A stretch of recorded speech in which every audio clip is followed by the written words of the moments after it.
Assalamu alaikum students, how are you? Alhamdulillah, fine sir, how are you?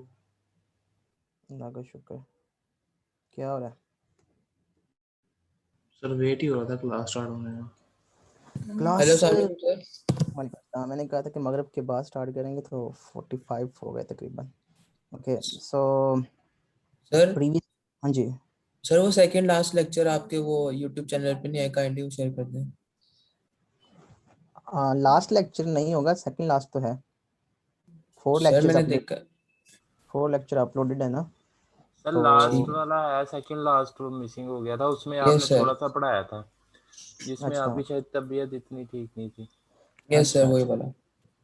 सही है, चलें वो भी अपलोड कर दूंगा, लेकिन वो मंडे को ही अपलोड होगा।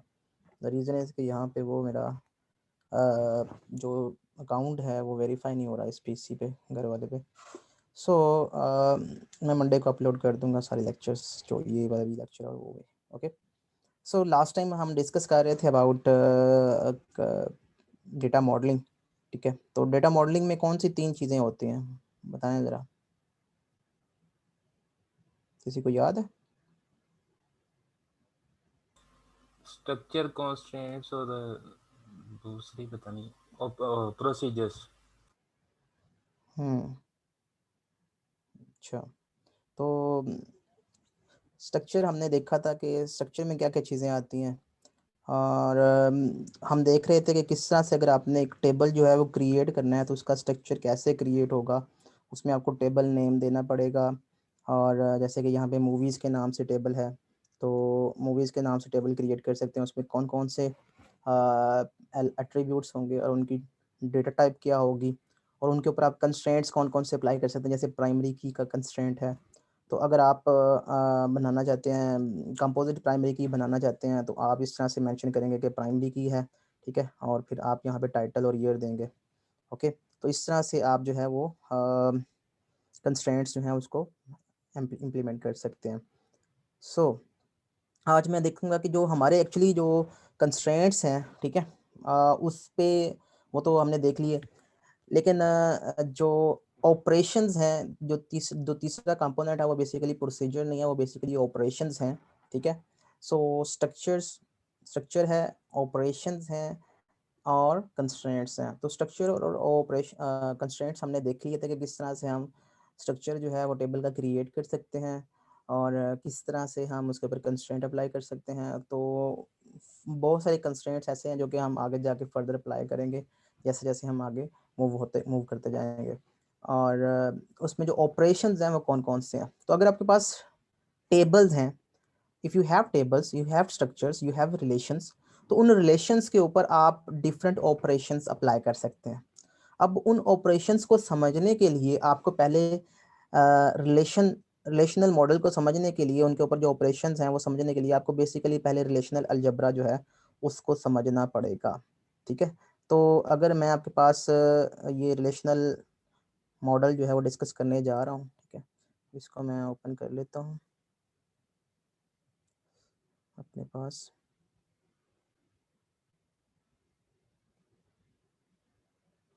ओके ओके, मैं शेयर करता हूँ आपके साथ।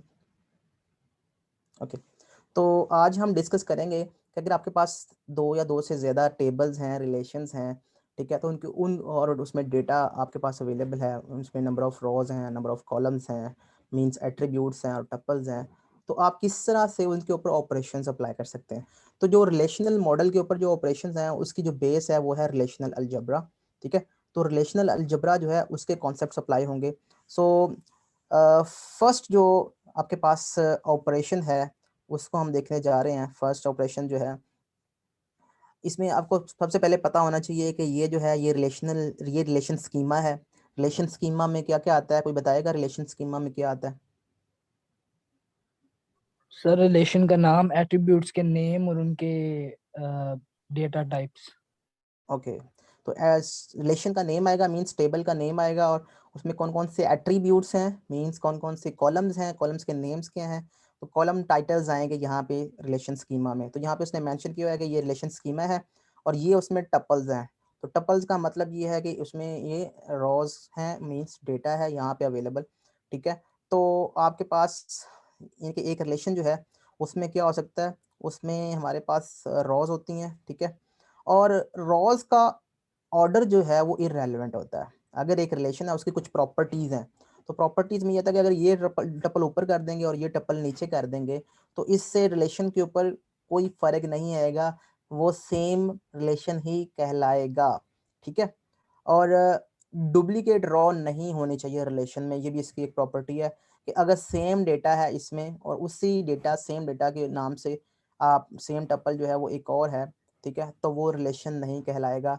रिलेशन में आपके पास डुप्लीकेट रॉस नहीं होगी, ठीक है। तो ये दो प्रॉपर्टीज हैं रिलेशन की, ठीक है। और इसको हम इंटेग्रिटी कंस्ट्रेंट्स भी कहते हैं, ठीक है। तो इसके ऊपर बाद में आएंगे कंस्ट्रेंट्स वगैरह के ऊपर, ठीक है। प्राइमरी की कंस्ट्रेंट हमने डिस्कस कर लिया था पहले, ठीक है। अब हम कुछ और कंस्ट्रेंट्स जो हैं वो डिस्कस करेंगे, उसको हम फॉरेन की कंस्ट्रेंट्स कहते हैं, ठीक है। ये फॉरेन की कंस्ट्रेंट ये क्या होता है ये भी हम अभी डिस्कस करेंगे, लेकिन सबसे पहले मैंने जो डिस्कस करना है वो है रिलेशनल अलजेब्रा। रिलेशनल अलजेब्रा को सामने रखते हुए हमने वो ऑपरेशंस देखने हैं जो कि हम रिलेशंस के ऊपर अप्लाई कर सकते हैं, ठीक है। तो हमने अभी ऑपरेशंस देखने जा रहे हैं, ठीक है। तो फर्स्ट ऑपरेशन, तो 6 ऑपरेशंस हैं जो कि रिलेशनल अलजेब्रा के हम देखेंगे जो कि हम अप्लाई करना चाहते हैं रिलेशनल मॉडल्स के ऊपर। कितने ऑपरेशंस हैं? 6। 6 6 ऑपरेशंस। तो स्ट्रक्चर हमने देख लिया था, फिर हमने देख लिया था कि उनके ऊपर कंस्ट्रेंट्स किस तरह से अप्लाई कर सकते हैं, कंस्ट्रेंट्स होते क्या हैं, डोमेन क्या होती हैं, ब्ला ब्ला इस तरह की चीज़ें देखी थी हमने।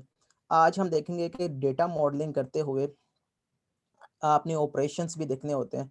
तो ऑपरेशंस जो हैं वो 6 ऑपरेशंस हैं रिलेशनल अलजेब्रा से रेलेवेंट। पहला ऑपरेशन है सिलेक्ट का। अब सिलेक्ट को हम रिप्रेजेंट करते हैं यूजिंग मैथमेटिकल नोटेशंस के थ्रू। तो ये फर्स्ट नोटेशन है जिसको हम कहते हैं सिग्मा, ठीक है। ये सिग्मा जो है वो फर्स्ट आपके पास नोटेशन है। तो ये इसको थोड़ा सा मैं जूम इन कर लूँ,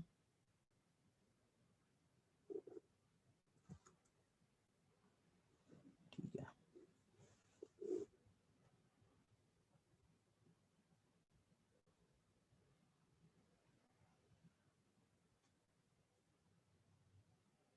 ओके, यहाँ से देख लेते हैं। मेरा एक बटन खराब है। तो ये वाले 6 ऑपरेशंस हैं। पहला ऑपरेशन है सिलेक्ट का। सिलेक्ट में हमारे पास इसको कहते हैं सिग्मा। तो सिग्मा का मतलब क्या है कि हम कोई जो कुछ select a subset of tuples from relations, कि हम कुछ टपल्स जो हैं वो सिलेक्ट करके लेके आना चाह रहे हैं। सिलेक्ट का मतलब जो है यहाँ पे सिग्मा है, और सिग्मा का मतलब ये होगा कि हम कुछ टपल्स जो हैं वो सिलेक्ट करके लेके आना चाहते हैं, ठीक है। ये सिलेक्ट, इस सिलेक्ट को उस सिलेक्ट के साथ कंफ्यूज ना करिएगा जो कि हमने क्यूरी में यूज किया था, ठीक है। तो सिग्मा का मतलब होगा कि हमने कुछ टपल्स जो हैं वो सिलेक्ट करके रिलेशन में से लेके आने हैं, ठीक है। तो सिग्मा के पास जो है वो सबसेट ऑफ टपल्स है, ठीक है। प्रोजेक्ट, एक ऑपरेशन होता है प्रोजेक्ट। प्रोजेक्ट को हम पाई से रिप्रेजेंट करेंगे, ठीक है। जहाँ पे पाई लिखा होगा उसका मतलब होगा प्रोजेक्ट, ठीक है। और जहाँ पे सिग्मा लिखा होगा उसका मतलब होता है सिलेक्ट। सिग्मा का मतलब है कि हमने कुछ रॉज सेलेक्ट करनी है, और पाई का मतलब है कि हम कुछ कॉलम्स जो हैं उनको देखना चाह रहे हैं, ठीक है। तो अभी इसकी एग्जांपल लेते हैं, ये कुछ उसके ऊपर जो है ना, मतलब हम कुछ अगर हमारे पास 4-5 एट्रीब्यूट्स हैं एक रिलेशन में, और उनमें से दो एट्रीब्यूट्स हम देखना चाहते हैं, तो उस केस में हम जो है वो पाई अप्लाई करेंगे। मीन्स कि हम डिलीट कर रहे होते हैं अनवांटेड कॉलम्स, ठीक है। तो डिलीट एक्चुअल में नहीं कर रहे होते, फिजिकल टेबल के ऊपर नहीं कर रहे होते, जस्ट व्यू में, जो व्यू टेबल है, मैंने आपको बताया था कि 3 तरह के टेबल्स होते हैं। कौन कौन से? एक फिजिकल टेबल जिसको हम स्टोर्ड टेबल्स कहते हैं, स्टोर्ड रिलेशंस कहते हैं। दूसरा हमारे पास Logical. है व्यू व्यू व्यू जो व्यू को हम लॉजिकल रिलेशंस कहते हैं, ठीक है। और एक और था, किसी को याद है, टेम्परेरी टेबल्स। तो टेम्परेरी में ये है कि जब क्यूरी एग्जीक्यूट होती है तो एसक्यूएल जो है जब क्यूरी को प्रोसेस कर रहा होता है तो बैकएंड के ऊपर कुछ टेबल टेम्परेरी बनाता है टू एग्जीक्यूट क्यूरी, और उसके बाद जैसे ही क्यूरी एग्जीक्यूट हो जाती है तो वो डिलीट कर देता है उसको, वो बैकएंड के ऊपर बनते हैं, तो वो भी हम देखेंगे। तो ये 3 तरह के टेबल्स जो हैं वो क्यूरी प्रोसेसिंग में बन रहे होते हैं। तो ये जो पाई है, पाई बेसिकली फिल्टर आउट करने के लिए होता है कॉलम्स को, और सिग्मा जो है वो सिग्मा फिल्टर आउट करने के लिए यूज होता है रॉस को। तो ये दोनों में ये डिफरेंस है, pi filter out to rows और sorry sigma filter out to rows and pi filter out to columns. Okay, तो सर ये दोनों ये चीजें अपने जी। सर इन दोनों का काम हम सिलेक्ट के थ्रू भी कर सकते हैं ना? नहीं, सिलेक्ट के थ्रू नहीं कर सकते हम। सिलेक्ट के थ्रू मतलब क्यूरी सिलेक्ट की ही लगेगी, वो अभी हम देखते हैं कि वो किस तरह से क्यूरी अप्लाई करते हैं, लेकिन इन दोनों का मीनिंग डिफरेंट है, सिग्मा और पाई का। ओके, जो तीसरा ऑपरेशन है इनकी हम एग्जांपल्स देखते हैं, फिर आपको क्लियर हो जाएगा। तीसरा ऑपरेशन है कार्टेशियन प्रोडक्ट। अगर हमारे पास 2 रिलेशंस हैं तो हम उनका दोनों का कार्टेशियन प्रोडक्ट ले सकते हैं। कार्टेशियन प्रोडक्ट की जो डेफिनेशन है वो डिस्क्रीट मैथ में आपने पढ़ी होगी कि किस तरह से 2 अगर आपके पास सेट्स हों तो दोनों का कार्टेशियन प्रोडक्ट कैसे लेते हैं, ठीक है। तो इसमें ये तरीका होगा कि एक रिलेशन की एक टपल को पकड़ के उसको दूसरे रिलेशन की हर टपल के साथ ज्वाइन करेंगे, कनकैट करेंगे, और इस तरह से हमारे पास अगर पहले रिलेशन में m टपल्स हैं और दूसरे रिलेशन में n टपल्स हैं तो उन दोनों को मल्टीप्लाई करेंगे तो जो रिजल्टेंट सेट आएगा जिसको हम कार्टेशियन प्रोडक्ट कहते हैं उसमें m क्रॉस n टपल्स होंगे। तो ये अभी इसको भी हम आगे जाके देखते हैं। सेट डिफरेंस चौथा ऑपरेशन है, सेट डिफरेंस, कि अगर एक टेबल में एक टेबल की एक रिलेशन की कुछ टपल्स जो हैं उसमें से दूसरे रिलेशन की कुछ टपल्स को माइनस करना है, तो वो किस तरह से उसको हम करेंगे। यूनियन किस तरह से लेना है, अगर हमारे पास दो रिलेशंस हैं तो उनकी टपल्स का जब यूनियन करेंगे तो यूनियन कैसे आएगा। और ये जो स्मॉल पी आपको नज़र आ रहा है, ठीक है, इसका नाम है रीनेम। तो अगर हमने किसी एट्रीब्यूट को रीनेम करना है तो उसके ऊपर हम ये पाई का ऑपरेशन, ये स्मॉल पी का ऑपरेशन अप्लाई कर सकते हैं। तो लेट्स टेक देयर एग्जांपल्स। ये 6 ऑपरेशंस हैं जो कि हमने रिलेशनल मॉडल में देखने हैं, तो ये किस तरह से अप्लाई होंगे उसके एग्जांपल्स देखते हैं। वेरी इजी, ठीक है। So let's do this. सबसे पहले है जी पाई, ठीक है। पाई का मतलब सिग्मा, सॉरी सिग्मा का मतलब क्या है, किसी को याद है? सिलेक्ट। सिग्मा का मतलब है कि हमने रोज फिल्टर करना है रॉज को, filter out the tuples. Sigma का मतलब ये है, यहाँ पे लिखा हुआ है ये हमारे पास एक रिलेशन आर है, ये रिलेशन आर है। यहाँ पे ये इस क्यूरी का मतलब क्या है, ये अब लीनियर जो अलजेब्रिक नोटेशंस है ना उसमें लिखा हुआ है, क्योंकि ये अलजेब्रिक रिलेशन है, ठीक है। अलजेब्रिक फॉर्मूला है ये बेसिकली। तो अलजेब्रिक फॉर्मूला में हमने इसको पढ़ना है, इसको रीड आउट करना है। इसका मतलब क्या है, इसका मतलब जो है वो ये है कि हम जो है वो कुछ रॉस को फिल्टर आउट करके लेके आना चाहते हैं। सिग्मा लिखा हुआ है, इसका मतलब है कुछ रॉस को फिल्टर आउट करके लेके आना चाहते हैं। और यहाँ पे कौन से रिलेशन में से, यानी कि कौन से टेबल से फिल्टर आउट आर करके आर में से, ठीक है। तो यहाँ पे हमेशा टेबल नेम लिखा होगा और यहाँ पे सिग्मा का मतलब होगा कि आपने ऑपरेशन कौन सा अप्लाई करना है, रॉस फिल्टर आउट करनी है। कौन सी रॉस फिल्टर आउट करनी है, जहाँ पे ए इक्वल टू है b and d greater than 5, ठीक है। अब इसका मतलब क्या है, इसका मतलब समझ मतलब आ रहा अगर है कि बी एंड डी की वैल्यूज का एंड लें तो वो 5 से ज्यादा हो, नहीं, इसका मल्टीप्लाई मतलब मतलब करें। इसका मतलब ये है, ये जहाँ पे जो ये क्यूरी है इसका मतलब ये है कि जहाँ पे 2 हमारे पास कंडीशंस हैं, where a is equal to b, जहाँ पे ए की वैल्यू, कॉलम ए की वैल्यू, यहाँ पे याद रखिएगा कि यहाँ पे कॉलम्स नेम्स आएंगे सिग्मा में। यहाँ पे नीचे जो आपको नजर आ रहा है बेस में यहाँ पे कॉलम्स नेम लिखे होंगे, ये मतलब किसके कॉलम्स नेम, आर के कॉलम्स नेम।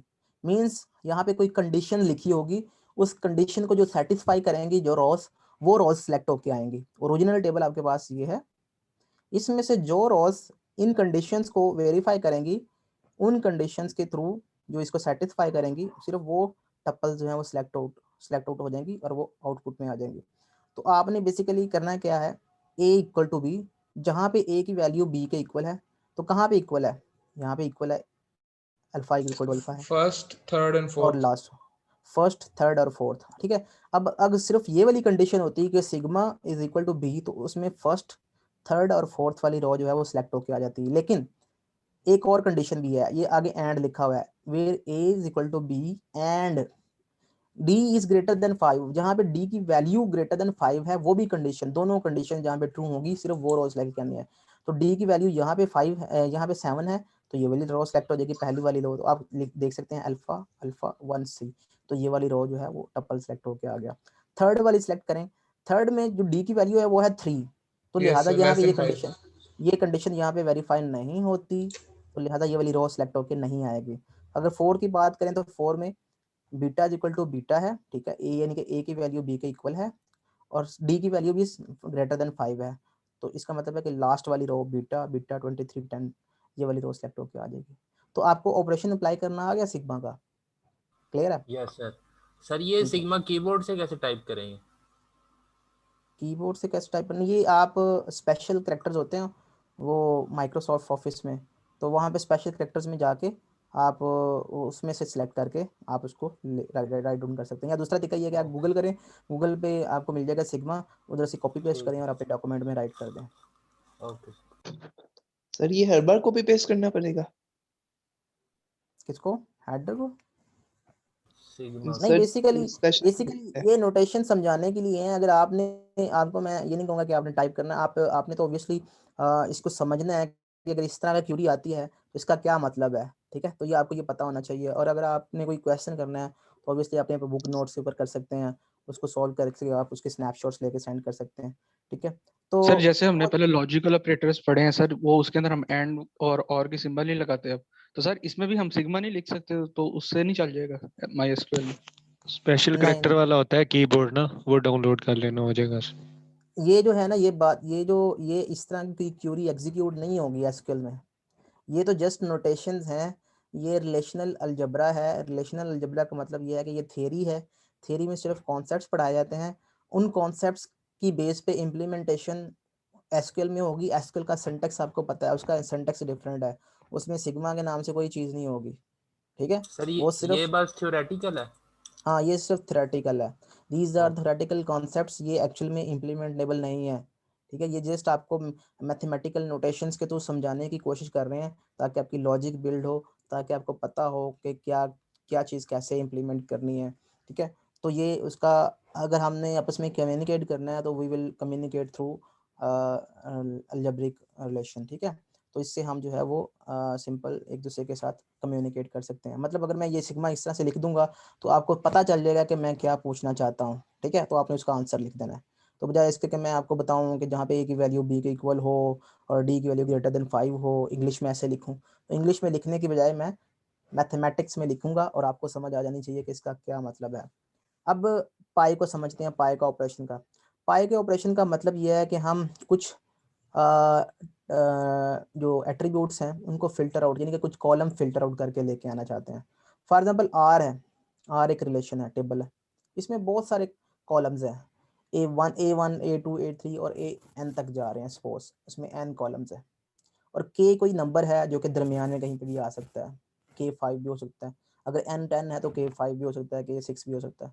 सपोज मैं कहता हूँ कि 1 से 6 तक आपने सारे के सारे कॉलम्स लेके आने हैं, तो आप लिखेंगे पाई A1, A2, A3, A4, A5, A6 और आगे आर लिख देंगे। इसका मतलब ये होगा कि आप फर्स्ट 6 एट्रीब्यूट्स जो हैं उसके सिलेक्ट करके लेके आना चाह रहे हैं, ठीक है? याद ये रखिएगा कि पाई का मतलब होता है कॉलम्स को सिलेक्ट करना। इसका ऑपरेशन कैसे होगा? इसका ऑपरेशन कुछ इस तरह से होगा। ये आपके पास एक रिलेशन है R, pi A, C, R का मतलब क्या है कि you have to filter out the columns. Pi का मतलब है you have to filter out the columns. कौन कौन से कॉलम्स? ए और सी। आर रिलेशन के, ये आर रिलेशन है, आर रिलेशन के ए और सी कॉलम लेके आना है, तो पूरा ए कॉलम लेके आएंगे और सी कॉलम लेके आएंगे। अब जब ए कॉलम लेके आएंगे और सी कॉलम लेके आएंगे तो अल्फा 2 आएगा, अल्फा 2 आएगा और बीटा 2 आएगा और बीटा 4 आएगा। अब मैंने आपको बताया था कि रिलेशन की एक प्रॉपर्टी है कि उसमें कोई भी डुप्लीकेट टपल नहीं होता। तो जब अल्फा 2 और अल्फा 2 लिखेंगे तो उसको सिर्फ एक दफ़ा ही लिखेंगे, उसमें डुप्लीकेट रो नहीं आएगी, ठीक है? तो इस वजह से इसमें 4 टपल्स की बजाय इसमें 3 टपल्स आ रही हैं, लेकिन कॉलम इसमें वो आ रहे हैं जो हमने यहाँ पे सिलेक्ट किए थे, ए और सी, ठीक है? क्लियर? सर अगर कॉलम्स के नेम इस तरह है A1 A2 A3 तो तो फिर हम A1 A2 फिर A1 A2 A3 लिखेंगे। सर उसमें इस तरह कर सकते हैं अगर 10 तक है A1 लिख के A2 और फिर हाँ डॉट डॉट बिल्कुल, लगा के डॉट A10 लगा के, हाँ बिल्कुल ऐसे ही है, ऐसे ही है, उससे क्योंकि वो ये सिर्फ, सारे 10 आ जाएंगे। हाँ एग्जैक्टली ये, क्योंकि इसका मतलब सिर्फ हम ये कि हम ये जस्ट थ्योरेटिकल लिख रहे हैं, तो थ्योरेटिकल में आप कुछ भी लिख सकते हैं जो कि अंडरस्टैंडेबल हो, मतलब उसकी ओके डेफिनेशन मेरे नज़दीक और आपके नज़दीक सेम होनी चाहिए, सिंक्रोनाइजेशन होनी चाहिए। डॉट डॉट का मतलब यही है, अगर आप A1 A2 A3 लिख रहे हैं, आगे डॉट डॉट डाल रहे हैं सीक्वेंस और है फिर सारे। A10 लिख रहे हैं, तो इसका मतलब है कि आप A4 ले रहे हैं, A5 ले रहे हैं, A6 ले रहे हैं और सारे कॉलम्स ले रहे हैं। ओके अगर आप A2 से स्टार्ट कर रहे हैं और फिर आप A4 लिख रहे हैं और फिर आप A6 लिख रहे हैं और फिर आगे आप डॉट डॉट डाल के फिर आप अगर A10 लिखते हैं, तो इसका मतलब ये है कि 6 के बाद A8 आएगा और फिर 10 आएगा, तो वो अंडरस्टैंडेबल है। सर ये टेक्निकली वैसे देखा जाए तो फर्स्ट और सेकंड टपल जो हैं वो डुप्लीकेट्स तो नहीं है ना, क्योंकि बीच में एक्चुअल टेबल में बी वाला कॉलम भी है, उसकी नहीं, वैल्यू डिफरेंट है। एक्चुअल कॉलम के ऊपर नहीं जाना आपने, इस रिजल्टेंट यस जो सर। टेबल है ना इसके ऊपर जाना है आपने। Okay sir. एक्चुअल टेबल के ऊपर हमने क्यूरी परफॉर्म की है, क्यूरी परफॉर्म करने के बाद ये स्टोर टेबल है, R is a store table, और ये व्यू टेबल है, ठीक है। Right sir. व्यू टेबल जो है वो सिर्फ क्यूरी को एग्जीक्यूट करता है, आपको दिखाता है आउटपुट, अब अपने नेक्स्ट क्यूरी एग्जीक्यूट करनी है तो ये टेबल जो है वो डिलीट हो जाएगा, यस सर, ठीक है। ठीक हो गया। तो ये लॉजिकल टेबल है, ठीक है सर। ओके। नेक्स्ट जो है वो कार्टियन प्रोडक्ट का ऑपरेशन है, वो किस तरह से अपने अप्लाई करना है। कार्टियन प्रोडक्ट जो है वो हमेशा दो उसके लिए रिलेशन चाहिए होंगे। कार्टियन प्रोडक्ट जो है ये बाइनरी ऑपरेटर है, पाई और सिग्मा वो दोनों यूनरी ऑपरेटर हैं। यूनरी का मतलब ये होता है कि उनको सिर्फ एक ऑपरेंट चाहिए होता है। उसमें देखा कि आपने सिग्मा के केस में भी सिर्फ एक रिलेशन था और पाई के केस में भी एक रिलेशन था। बाइनरी ये जो कार्टेशियन प्रोडक्ट है ये बाइनरी ऑपरेटर है, इसके लिए हमेशा आपके पास दो रिलेशन होना मस्ट है, ठीक है। तो ये रिलेशन आर है आपके पास और एक रिलेशन एस है, ठीक है। इन दोनों का आपके पास कार्टेशियन प्रोडक्ट जो है वो किस तरह से होगा। कार्टेशियन प्रोडक्ट इस तरह से होगा, इसको हम रिप्रेजेंट करेंगे क्रॉस के साथ, आर क्रॉस एस। इस तरह से होगा कि इसकी पहली रो को पकड़ेंगे अल्फा 1, ठीक है, और इसको कनकैट करेंगे अल्फा 10 और प्लस के साथ। मतलब जो आर क्रॉस एस रिलेशन होगा उसमें सारे कॉलम्स होंगे A B C D E, ये पांचों के पांचों कॉलम्स आप इसमें लिखेंगे, फिर आप लिखेंगे अल्फा 1 अल्फा 10 प्लस, ठीक है। तो ये पहली टपल आ जाएगी। फिर आपने दूसरी टपल लिखनी है अल्फा 1 बीटा 10 प्लस, फिर आपने तीसरी टपल लिखनी है अल्फा 1 बीटा 20 माइनस, फिर अल्फा 1 गैमा 10 माइनस। तो इस तरह से ये पहली रो जो है वो सबके साथ एक एक दफ़ा कनकैट होगी, फिर दूसरी रो जो है वो सबके साथ कनकैट होगी। तो आप मुझे बता सकते हैं कि फाइनल जो कार्टेशियन प्रोडक्ट का टेबल होगा, रिलेशन होगा, उसमें टपल्स कितनी होगी इस केस में। 8 8। तो 8 कैसे आया,2 इसमें कितनी क्रॉस टपल्स 4 हैं, हाँ इसमें कितनी टपल्स हैं 2, इसमें कितनी टपल्स हैं 4, तो 2 को 4 से मल्टीप्लाई करेंगे तो हमारे पास टोटल 8 हमारे पास टपल्स आ जाएंगी। तो आपके पास कुछ रिजल्टेंट जो है टेबल इस तरह से आएगा। ठीक हो गया, समझ आ गई सबको कार्टेशियन प्रोडक्ट की। सर ये दोबारा समझा दें ये कार्टेशियन प्रोडक्ट का ना प्लीज। कार्टेशियन प्रोडक्ट जो है ये एक ऐसा रिलेशन है, एक ऐसा ऑपरेशन है जो कि बाइनरी ऑपरेटर है। कार्टेशियन प्रोडक्ट इसको हम क्रॉस के साथ रिप्रेजेंट करते हैं। जब भी क्रॉस लिखा होगा इसका मतलब ये होगा कि आप कार्टेशियन प्रोडक्ट लेना चाहते हैं, ठीक है। तो कार्टेशियन प्रोडक्ट इस तरह से होगी कि इसमें जितने भी कॉलम्स हैं, 2 कॉलम है इसमें ए और बी, तो वो भी आपने लिखने हैं, और इसमें जितने कॉलम्स हैं वो भी आपने साथ में लिखने हैं। तो दोनों के कॉलम को आपने मर्ज करके एक टेबल में लिख लेना है, A B C D E, ठीक है, आपने लिख लिया। फिर आपने जो पहली टपल है वो कुछ इस तरह से लिखनी है, आपने ए की वैल्यू यहाँ पे अल्फा है वो अल्फा लिख लिया आपने, बी की वैल्यू 1 है फिर आपने 1 लिख लिया, फिर आपने ये पूरी की पूरी टपल यहाँ पे लिख दी अल्फा 10 और प्लस, ठीक है। उसके बाद जो दूसरी टपल होगी, फिर आपने इसकी पहली टपल को आर कॉलम के आर रिलेशन के पहले टपल को दूसरी टपल के साथ कनकैट करना है, तो अल्फा 1 बीटा 10 प्लस आएगा। फिर पहली टपल को तीसरी टपल के साथ, फिर पहली टपल को चौथी टपल के साथ कनकैट करना है, तो चौथी रो आएगी अल्फा 1 गैमा 10 माइनस, ये देख लें आप, अल्फा 1 गामा 10 माइनस। इसी तरीके से आपने फिर दूसरी रो पकड़नी है और उसको 1 बाय 1 इनके साथ कंकैट करते जाना है और इसके साथ आपके आंसर जो है वो इस तरह से बन जाएंगे। क्लियर है सबको? कभी भी कंफ्यूज ना। Sir yes sir, thank you. Okay, तो कार्टेशियन प्रोडक्ट का भी आपको पता चल गया कि कार्टेशियन प्रोडक्ट जो है वो कैसे लेते हैं। ठीक हो गया। अब यूनियन ऑपरेटर जो है वो किस तरह से वर्क करता है रिलेशंस के ऊपर। वैसे तो आपको पता है कि सेट्स में रिलेशंस, सेट्स में किस तरह से यूनियन जो है वो ऑपरेट करता है, लेकिन इसमें रिलेशंस में किस तरह से ऑपरेट करता है। याद रखिएगा कि अगर आपने यूनियन लेना है दो सेट्स का, दो रिलेशंस का, यहाँ पे सेट्स की बात नहीं हो रही, रिलेशंस की बात हो रही है। दो रिलेशंस का अगर आपने यूनियन लेना है तो यूनियन तब हो सकता है जब उनमें जो नंबर ऑफ कॉलम्स हैं वो सेम होंगे। इसमें ए कॉलम, इसमें दो कॉलम्स हैं और इसमें भी दो कॉलम्स हैं। इसमें फर्स्ट कॉलम ए है और इसमें भी फर्स्ट कॉलम ए है। इसमें सेकंड कॉलम जो है, जो एट्रीब्यूट है वो बी है, इसमें सेकंड एट्रीब्यूट जो है वो बी है। अगर ये वाली प्रॉपर्टी ट्रू होगी तब ही जो है ना यूनियन हो सकेगा। तो एट्रीब्यूट डोमेन्स जो हैं वो मस्ट बी कंपैटिबल। ये एट्रीब्यूट डोमेन्स जो हैं वो कंपैटिबल होने चाहिए, ठीक है। उनकी डेटा टाइप जो है वो मैच करनी चाहिए, तब ही जो है ना आप उस यूनियन कर सकते हैं। इन दोनों का यूनियन करने का मतलब क्या होगा कि जो आर यूनियन एस सेट होगा या रिलेशन होगा, जो टेबल होगा, उसमें कितने कॉलम्स होंगे? उसमें भी दो कॉलम्स होंगे, ए और बी। आपने इसकी सारी टपल्स और इसके सारे टपल्स, वो सारे के सारे आपने दोनों को मिला के उसमें लिखने हैं और जो डुप्लीकेट होंगे वो आपने रिमूव कर देने हैं। जैसे कि अल्फा 2 यहाँ पे भी है, अल्फा 2 यहाँ पे भी है, तो वो आपने एक दफ़ा लिखना है। तो आपका जो सेट है वो कुछ इस तरह से आएगा। सर जी सर इसमें ए बी और ए बी होना चाहिए दोनों में, ए बी सी अगर एक में हो जाए और जी, एक में ए बी हो जाए। नहीं फिर नहीं हो, यूनियन नहीं होगा। यूनियन कंपैटिबिलिटी तब होगी जब दोनों जो हैं दोनों में सेम एट्रीब्यूट्स होंगे, ठीक है। ठीक है ठीक। तो आप यूनियन कैसे करते हैं? अल्फा 1 लिख लेना आपने, पहले सेट के पहले रिलेशन की सारी टपल्स आपने एज इट इज लिख लेनी है। Alpha 1 alpha 2 beta 1, alpha 1 alpha 2 beta 1 आपने लिख लिया।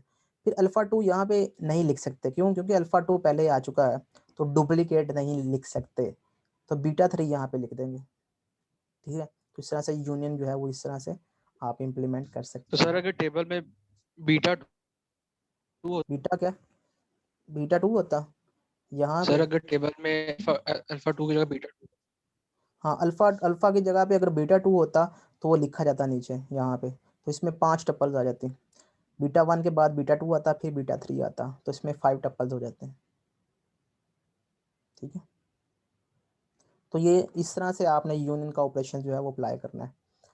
सेट डिफरेंस, सेट डिफरेंस जो है वो किस तरह से है कि उसमें हमारे पास दो रिलेशंस होंगे। सेट डिफरेंस में के लिए भी सेम चीज़ होनी चाहिए कि एट्रीब्यूट्स डोमेन्स जो है वो मस्ट बी कंपैटिबल, ठीक है। आर और S must have the same attributes, ठीक है।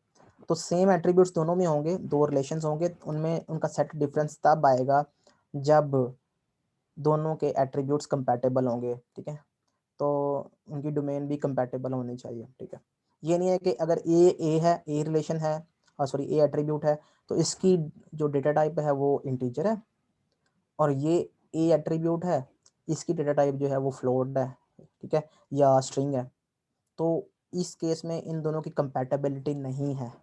एट्रीब्यूट्स के डोमेन्स की कंपैटिबिलिटी लाजमी मस्ट होनी चाहिए, फिर ही आप यूनियन या माइनस ऑपरेशन अप्लाई कर सकते हैं। सेट डिफरेंस इसको कह रहे हैं कि सेट डिफरेंस ऑपरेशन अप्लाई कर सकते हैं।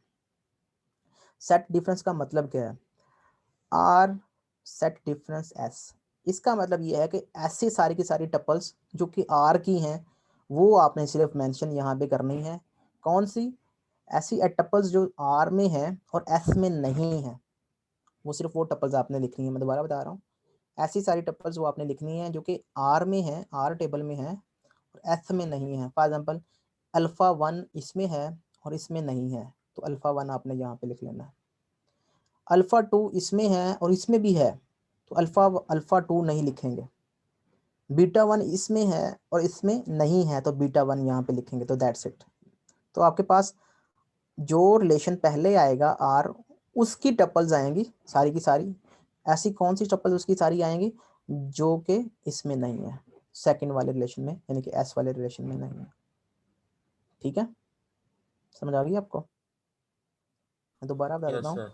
कि एस आर रिलेशन है हमारे पास। आर का मतलब आर सेट डिफरेंस, एस का मतलब ये है कि ऐसी सारी टपल्स जो आर से बिलोंग करती हैं लेकिन एस से बिलोंग नहीं करती, ऐसी सारी की सारी टपल्स जो सिर्फ आर की हैं। मतलब इसमें मैक्सिमम टपल्स कितनी आ सकती हैं, कोई बताएगा इस केस में? 3 इस टेबल के केस में मैक्सिमम 3 टपल्स आ यहाँ पे सकती है, कितनी? 3। 3 आ सकती थी। अब तीसरी जो है, जो कि मिडिल वाली है, वो यहाँ पे भी है, मैच कर गई इधर। तो जो मैच कर गई है वो नहीं आपने लिखनी, बाकी अनमैच आपने यहाँ पे लिखनी है। ठीक है, तो ये है इसका सेट। अब आप अपनी कॉपीज के ऊपर ना S माइनस आर लिखें। Right the answer of S minus R, मतलब S सेट डिफरेंस R, उसका आंसर बताएं जल्दी से। Beta 3। Beta 3, that's sir answer. Beta 3 बस। तो उसमें सिर्फ बीटा 3 आएगा। गुड आंसर सर ये जी। क्या कुछ पूछना? नो नो सर, ठीक है ठीक। ओके, तो लास्ट ऑपरेशन है वो है रिलेशनल अलजेब्रा का, वो है रीनेम ऑपरेशन। अगर आप रीनेम करना चाहते हैं, किसी रिलेशन के एट्रीब्यूट को रीनेम करना चाहते हैं, तो आप रीनेमिंग किस तरह से कर सकते हैं उसकी एग्जांपल ले लेते हैं। ठीक है, फॉर एग्जांपल चलें जी, अब क्वेश्चन जो हैं वो मुश्किल होते जा रहे हैं। आप मुझे ये बताएं कि इसका आंसर क्या होगा। आपके पास आर क्रॉस एस जो है, मतलब आर कार्टेशियन प्रोडक्ट एस जो है वो यहाँ पे ये है।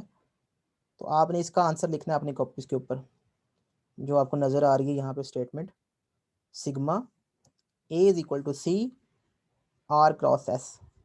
तो इसका आपने आंसर लिखना है, तो अपनी कॉपीज के ऊपर इसका आंसर लिखें। चलें जी,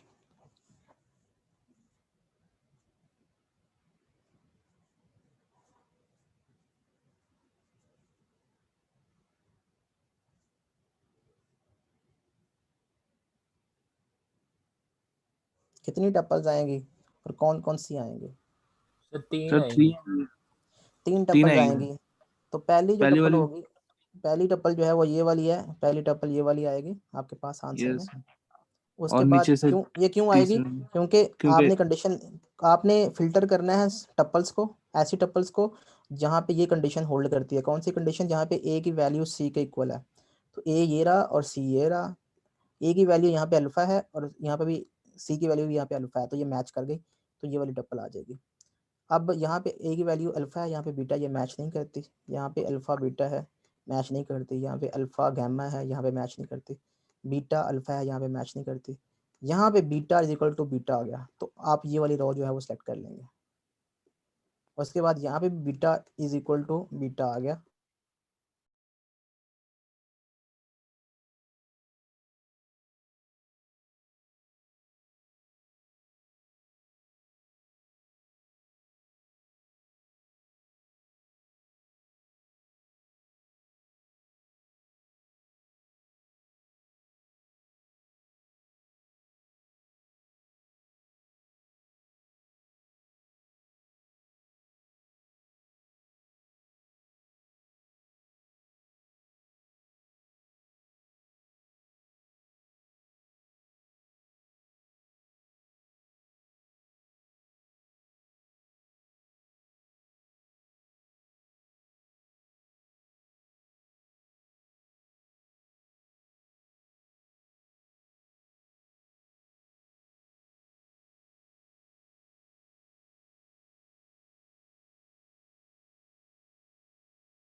हमजा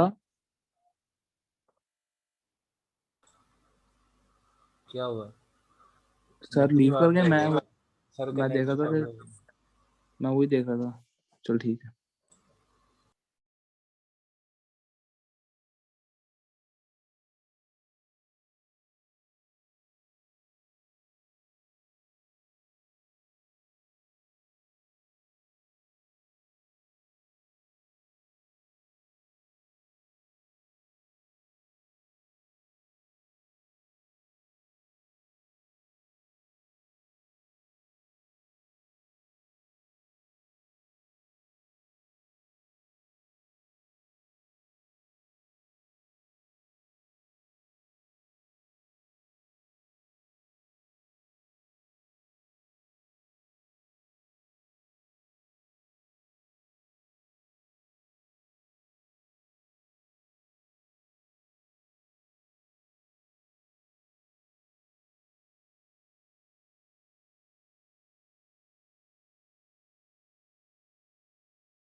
सर किधर गए हैं? सर का नेट आ डिस्कनेक्ट जाते हो हैं गया, सर। आ जाते हैं 2 मिनट तक। अच्छा अच्छा।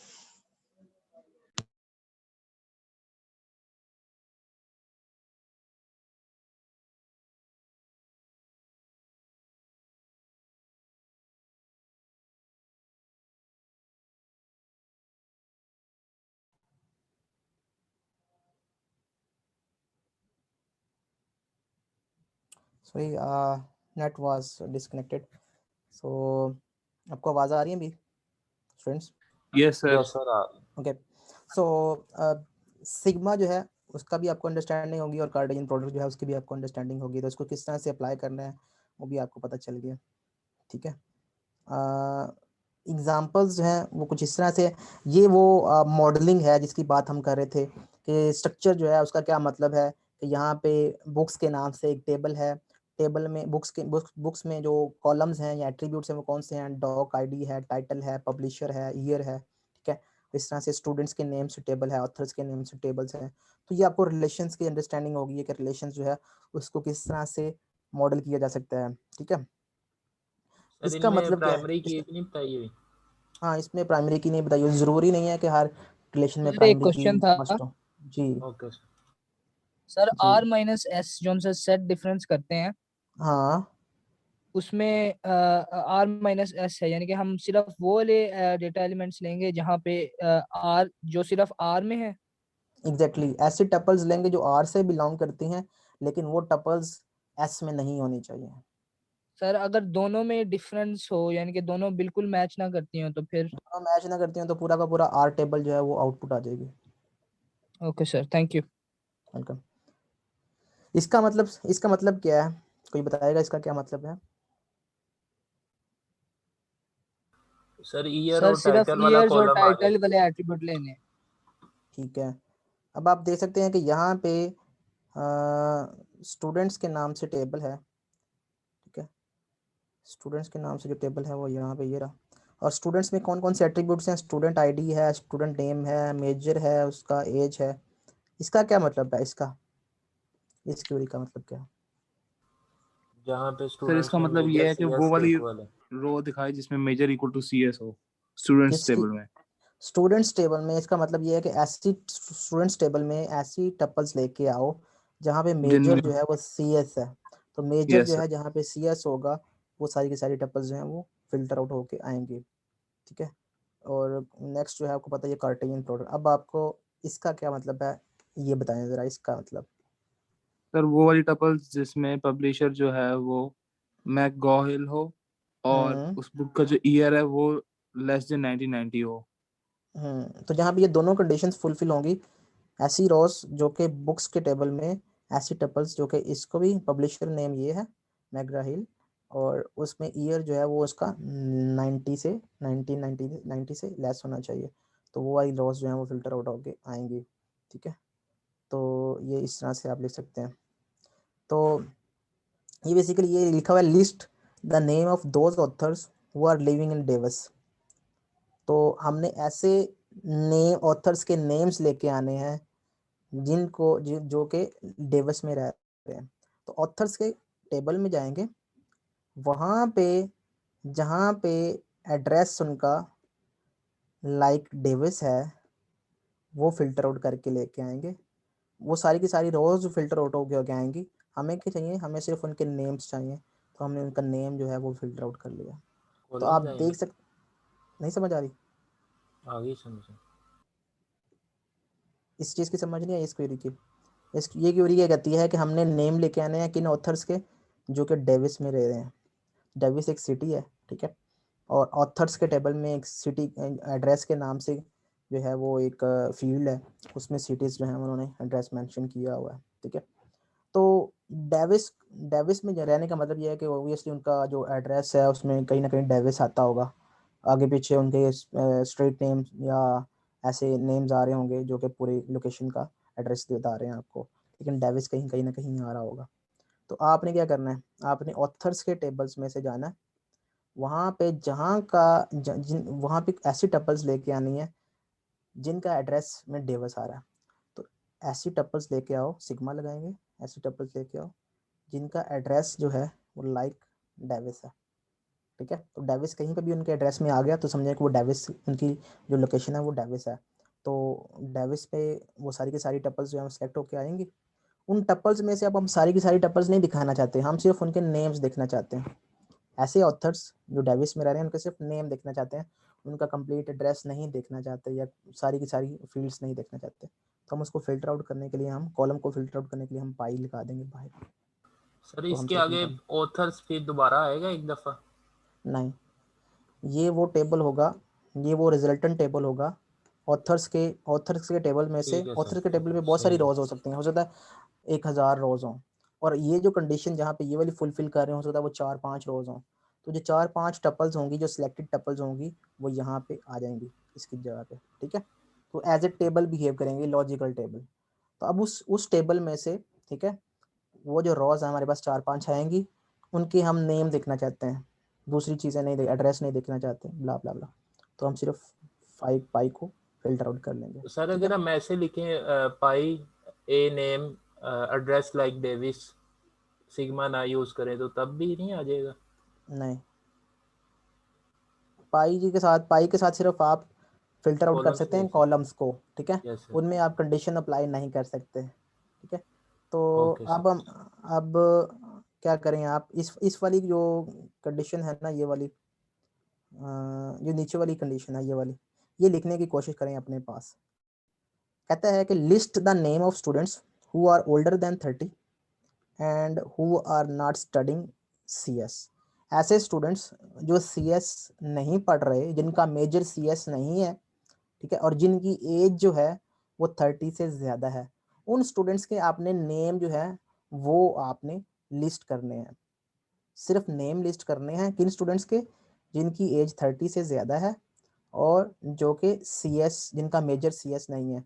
तो इसकी जो डेफिनेशन है वो आप यहाँ से ले सकते हैं कि स्टूडेंट्स का टेबल है, उसमें स्टूडेंट ID है, स्टूडेंट नेम है, मेजर है और एज है। ऐसे स्टूडेंट्स के नेम लेके आने हैं जिनका मेजर CS नहीं है और जिनकी एज 30 से ज़्यादा है। तो इसके लिए ज़रा अपने पास इसकी क्यूरी इस तरह से रिलेशनल अलजेब्रा के फॉर्म में आपने लिखनी है। अच्छा सर मैं बताऊं? जी बताएं। सर ये होगा पाई स्टूडेंट नेम। मैं पेंट खोल लेता हूँ फिर आपको क्यूरी देता हूँ वहाँ पे मैं।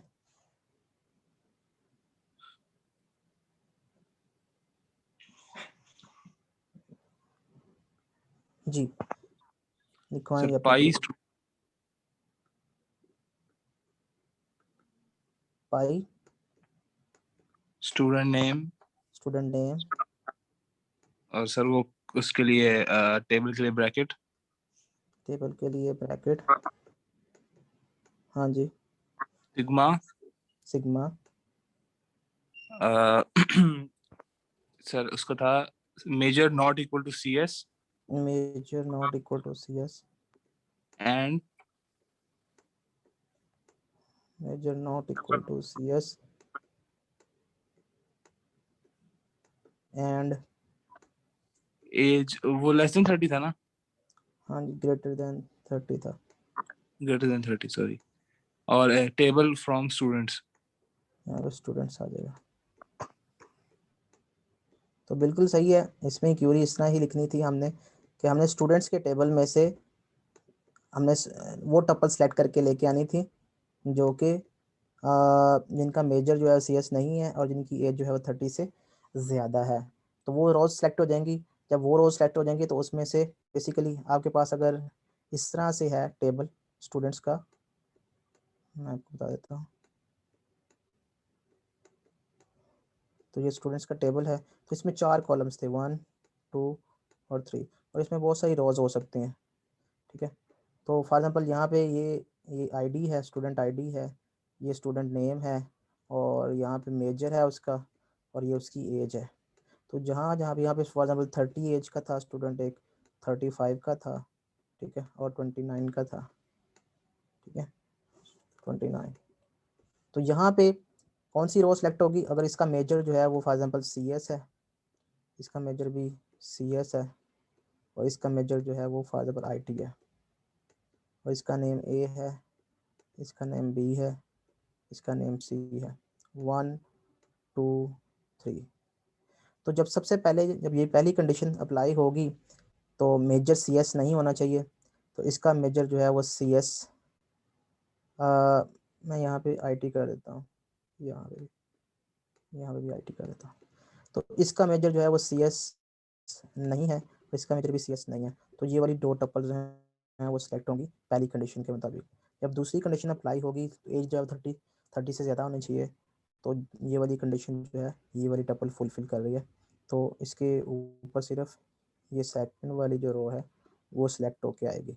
अब सेकंड रो जब सिलेक्ट होगी तो आंसर आएगा यहाँ पे इस तरह से 2B IT, ठीक है, और 35। तो ये हमारे पास एक इस तरह से टेबल आ जाएगा यहाँ पे, उसमें ये वाली टपल्स होंगी इस तरह से, सिर्फ एक टपल होगी उसमें। अब इस टपल में इसके ये बेसिकली इसका आंसर है इस क्यूरी का। अभी ये वाली क्यूरी एग्जीक्यूट हुई है, तो इसका आंसर ये है, इसका आंसर ये है। अब पाई अभी अप्लाई नहीं हुआ, पाई को हमने अप्लाई करना है, पाई एस नेम। तो यहाँ ये आईडी है, ये एस नेम है, और ये मेजर है, और ये उसकी एज है। तो जब उसके ऊपर हमने सिर्फ उसका नेम लेके आना है तो आंसर आएगा बी। तो इसके पास आंसर इस तरह से आ जाएगा एस नेम बी। समझ आ गई आपको? इस तरह से हमारे पास सिर्फ ये वाला कॉलम सेलेक्ट हो जाएगा और ये आंसर आ जाएगा इसका फाइनल आंसर। तो ये इस तरह से पहले इंटरनल क्यूरी ये वाली एग्जीक्यूट होगी, फिर एक्सटर्नल क्यूरी एग्जीक्यूट होगी, ठीक है। ओके, तो आपको आइडिया हो गया कि किस तरह से हमने क्यूरीज जो है उनको लिखना है, उनको इम्प्लीमेंट करना है, and so on so fourth, ठीक है। रिलेशन में अगर आपने नेम चेंज करना है, कोई किसी एट्रीब्यूट का नेम जो है वो आपने चेंज करना है, तो आप किस तरह से चेंज कर सकते हैं, ठीक है। उसमें आप रीनेम कर सकते हैं। ऑथर्स का जो टेबल है, ऑथर्स का टेबल, उसमें 2 एट्रीब्यूट्स हैं। उसमें एक एट्रीब्यूट है ए नेम, ठीक है, और एक एट्रीब्यूट है एड्रेस। आप ए नेम को चेंज करके नेम करना चाहते हैं, तो आप क्या लिखेंगे? आप लिखेंगे जो स्मॉल पी है, इसका मतलब है कि आप रीनेम करना चाहते हैं। किसको रीनेम करना चाहते हैं? ऑथर्स के टेबल को। ऑथर्स के टेबल का नेम आप ऑथर्स ही रखना चाहते हैं, ठीक है। ए नेम का जो उसका एट्रीब्यूट है ना जो पहले था, उसको आप नेम से चेंज करना चाहते हैं, तो आपने यहाँ नेम कर दिया, और जो दूसरा एट्रीब्यूट है वो आपने एज इट इज लिख दिया। तो इस तरह से क्या होगा, ये सिंपल किसी भी रिलेशन के एट्रीब्यूट्स में आप उसको रीनेम कर सकते हैं, उसको चेंज कर सकते हैं, ठीक है। तो अब आपको ऑथर्स का जो टेबल नजर आएगा उसमें एट्रीब्यूट नेम होगा और एड्रेस होगा। सर यहाँ तो पे सारे एट्रीब्यूट्स लिखने हैं? जिसको आपने रीनेम करना है। ओके सर, सिर्फ नेम लिखने हैं, एड्रेस तो हमने रीनेम नहीं करना था, हाँ तो बिल्कुल, उससे चल जाएगा? चल जाएगा, उसमें चल जाएगा। मतलब ओके इसका मतलब यही है कि आप जो है सिर्फ उसको रीनेम करना चाहते हैं। Okay sir. ठीक हो गया। तो आपको काफ़ी ज़्यादा ये सर जो एक 6 और क्वेश्चन था जी जी सर, ये जो सा रीनेम का आपने बताया है, इसमें वो जो सा ओरिजिनल टेबल है उसकी करेक्ट ऑर्डर में ही हम लिखेंगे कि नहीं, क्या नेम चेंज करना है, या फिर कभी कहीं कोई भी लिख सकते हैं? क्योंकि यहाँ पे जैसे हम उसमें करते थे एसक्यूएल में एज लिखते थे ना, और हम स्पेसिफाई करते थे कि किसको चेंज करना है। यहाँ पे कोई स्पेसिफिकेशन नहीं हुई, इसलिए। तो फिर इसमें आपको बेसिकली फिर सारे मेंशन करने पड़ेंगे, अदरवाइज वो रीनेम नहीं कर सकता। द रीज़न इज कि अगर हम एक लिख देंगे तो उसको क्या पता चलेगा कि किसको रीनेम करना चाह रहे हैं। तो इसमें सारे के सारे मेंशन करने पड़ेंगे रीनेम में। रीनेम का ऑपरेशन जो है हमने मेरे ख्याल से स्किप कर दिया है, उसको दोबारा से पढ़ लेते हैं। तो रीनेम में आपके पास अगर आपके पास एक ई रिलेशन है, ठीक है, तो उसमें आप ई रिलेशन को आप चेंज करना चाहते हैं विद एक्स, उसका नेम आप एक्स करना चाहते हैं, तो आप वहाँ पे एक्स लिख दें, और उसके एट्रीब्यूट्स के नेम यहाँ पे आप सारे के सारे मेंशन करेंगे कॉमा सेपरेटेड के साथ। तो जिस एट्रीब्यूट को आप चेंज करना चाहते हैं उसका नेम चेंज कर दें, अदरवाइज उसका नेम वही रहने दें। क्योंकि अगर आप उसका नेम नहीं लिखते तो उसको कैसे पता चलेगा कि पहले कॉलम का एट्रीब्यूट नेम चेंज करना है या दूसरे कॉलम का एट्रीब्यूट नेम चेंज करना है। तो आपको सारे के सारे कॉलम्स के नेम्स लिखने पड़ेंगे। वो जो अभी क्वेश्चन आया था ना एक पहले, कि अगर एक नेम सिंगल लिख देंगे तो चल जाएगा, तो उससे ये क्वेरी जो है वो एम्बिगुअस बन जाती है। तो वो नहीं चलेगा, ठीक है। तो आपने क्या करना है, आपने इसको इस तरह से सारे के सारे कॉलम्स की लिस्ट यहाँ पे मेंशन करनी है, ठीक है। Sir okay sir. Okay, sir इसमें रिलेशन का नेम भी चेंज हो सकता है? रिलेशन का नेम भी चेंज हो सकता है, ओके रिलेशन का नेम भी चेंज हो सकता है। ओके, तो क्यूरीज जो है, वो जो क्यूरी अभी हमने लिखी थी, वो क्यूरी कुछ इस तरह से भी आप ले सकते हैं कि एस नेम जो है, स्टूडेंट नेम जो है वो आप लेके आना चाहते हैं कौन सी किस टेबल से, स्टूडेंट्स के टेबल से जहाँ पे उनकी एज जो है वो 30 से ज़्यादा है। तो ऐसे स्टूडेंट्स जहाँ पे उनकी एज 30 से ज़्यादा है, वो सारे के सारे स्टूडेंट्स, उनके नेम्स आप लेके आना चाहते हैं, ठीक है। उसमें से आप निकाल दें ऐसे स्टूडेंट्स जिनका मेजर CS है। तो जिनका मेजर CS है, उन स्टूडेंट्स के नेम्स आप उसमें से निकाल दें। तो ये क्यूरी इस तरह से भी आप लिख सकते हैं, लेकिन ये थोड़ी सी कॉम्प्लिकेटेड क्यूरी है क्योंकि इसमें उसने सेट डिफरेंस का ऑपरेशन भी यूज़ कर लिया है, ठीक है। तो ये आज के ऑपरेशंस जो हैं वो इतने ही हैं। ये आपके साथ मैं ये शेयर करता हूँ, आप इनको देखिएगा कि ये किस तरह से उसने ये वाली क्यूरीज जो हैं वो इम्प्लीमेंट की हैं। जैसे कि उसने कहा है कि जी list the names of all students who have borrowed a book and who are CS major, ऐसे सारे के सारे स्टूडेंट्स। लेकिन ये जो क्यूरीज हैं, ये क्यूरीज अभी आपको समझ नहीं आएंगी। द रीज़न इज कि इसमें दो टेबल्स को उसने ज्वाइन कर लिया है। मतलब अगर आप एक से ज़्यादा टेबल से अगर आप डेटा लेके आना चाहते हैं, तो उस केस में आप किस तरह से उनके दरमियान जॉइंट्स लगाएंगे। तो इंशाल्लाह नेक्स्ट लेक्चर में हम जॉइंट्स के ऊपर देखेंगे कि अगर आप एक से ज़्यादा टेबल्स के ऊपर से एक से ज़्यादा टेबल से डेटा लेके आना चाहते हैं, तो उस केस में क्यूरीज किस तरह से लगेंगी, ठीक है। तो there are different types of joints जो कि हम इंशाल्लाह नेक्स्ट लेक्चर में पढ़ेंगे। जैसे कि नेचुरल जॉइन है, ठीक है, इनर जॉइन, आउटर जॉइन, यहाँ पे मेंशन नहीं है वो वाली टर्म्स, लेकिन वो मुझे बताया कि left outer join, right outer join. तो ये जॉइंस जो हैं, जॉइंस क्या है, जॉइन का मतलब, जॉइन एक ऑपरेशन है जिसका मतलब ये है कि हम we want to join more than one tables in order to get the data from more than one tables. तो अगर आप एक से ज़्यादा टेबल से डेटा लेके आना चाहते हैं, then you have to apply the joints. And join operation कैसे इम्प्लीमेंट करते हैं, कैसे, उसका मतलब क्या है, इंशाल्लाह we will discuss in the next class. Okay, तो ये मैं आपके साथ शेयर कर दूंगा ये वाली स्लाइड्स, ठीक है। तो इंशाल्लाह नेक्स्ट सर क्लास में इसमें हम नोट ऑपरेटर नहीं ना है कि हम कर सकते हैं यूज जैसे आपने यूज किया था? नॉट ऑपरेटर, सेट डिफरेंस जो है वो basically as a not operator ही किसी तरीके से बिहेव कर रहा है, अगर करवा भी सकते हैं आप। तो सर जिस तरह आपने क्यूरी लिखी थी अभी उस तरह हम यूज कर लें नोट ऑपरेटर? हाँ, नोट ऑपरेटर तो आप यूज़ कर, वो तो बेसिकली एक मैथमेटिकल नोटेशन है ना। आप वो एक्सक्लेमेशन मार्क और आगे इक्वल का साइन लगा के भी नोट अप्लाई कर ओके सकते सर, हैं, ठीक है उसका सर। कोई इशू नहीं। हाँ, ये थ्योरेटिकल कॉन्सेप्ट्स है ना, तो थ्योरेटिकल में आप जो है वो किसी तरीके से भी आप उसको बस पता होना चाहिए कि इसका मतलब नॉट है। कोई ऐसे जैसे हैश नहीं आप यूज़ करेंगे, क्योंकि हैश का ओके मतलब मुझे नहीं पता होगा कि हैश का मतलब क्या है, लेकिन अगर आप उन दोनों में से कोई यूज़ करेंगे तो मुझे पता होगा कि अच्छा आपने नॉट लिखा है, ठीक है। ठीक है सर। तो इंशाल्लाह नेक्स्ट क्लास में हम जॉइंट्स पढ़ेंगे, और फिर जब हमारा रिलेशनल अलजबरा ये कंप्लीट हो जाएगा, थ्योरेटिकल कॉन्सेप्ट्स कंप्लीट हो जाएंगे, इनकी बेस पे ही हम जो है वो दूसरे कॉन्सेप्ट से इम्प्लीमेंट करेंगे अपने एक्चुअल थ्योरी, जो SQL के कॉन्सेप्ट्स हैं। उसमें फिर हम जब क्यूरी चलाएंगे ना, तो फिर आपको पता चलेगा हाँ ये ऑपरेशन ऐसे अप्लाई हो रहे हैं, ये ऑपरेशन ऐसे, इसकी क्यूरी एग्जीक्यूशन ऐसे हो रही है। अगर आपको ये कॉन्सेप्ट्स क्लियर है तो आपको क्यूरी एग्जीक्यूशन की समझ आएगी, और जितनी ज़्यादा आपको क्यूरी एग्जीक्यूशन की समझ आएगी, उतनी ज़्यादा एफिशिएंट क्यूरी आप लिख सकते हैं। मतलब सेम जिस तरह से अभी मैंने आपको दिखाया कि सेम क्यूरी के लिए दो डिफरेंट आंसर्स हो सकते हैं। जैसे कि एक आंसर हमने लिखा था और एक आंसर उसने लिखा हुआ है बुक इसमें, ठीक है। वो मैं आपको दोबारा दिखाता हूँ,